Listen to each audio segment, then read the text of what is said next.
And then one day, my wife and I were, well, she was my fiance at the time. We were fixing up our house, and I get a phone call from Jeff Adams. Okay. He goes, "Hey, Pete, this is Jeff Adams." I said, "Hey, man, I know you." He goes, "We're losing our drummer. Do you want to come in?" I said, "What band?" He goes, "Survivor." Good. That bridges us to where we wanted to go with this, too. I'm too busy, Jeff. I can't come do Yeah, Survivor. you're like, "Call me that?" tomorrow." You know. But I was shocked because I knew about Jimmy even before he moved here. Yeah. He was the voice of Baywatch, Survivor, Cobra. And when I got that call, I was really just excited. Beyond. How were you on their radar? Apparently, Buddy Davis saw me play.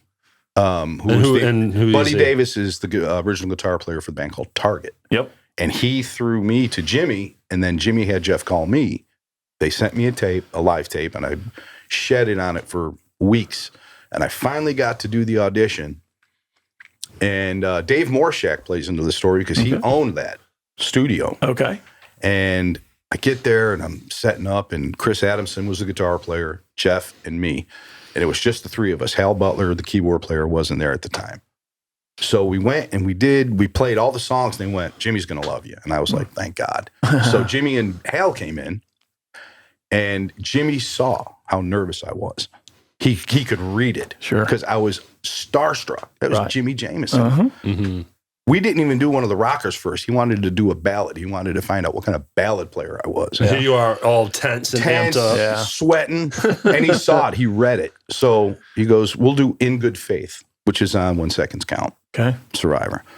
And him knowing how nervous I was, he decided to sing that song like Popeye.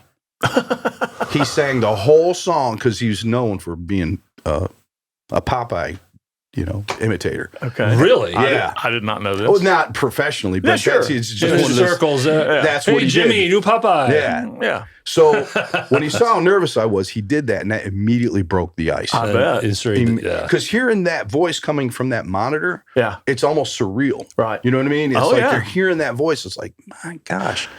So that broke the ice. We went through the whole set, and I got the gig.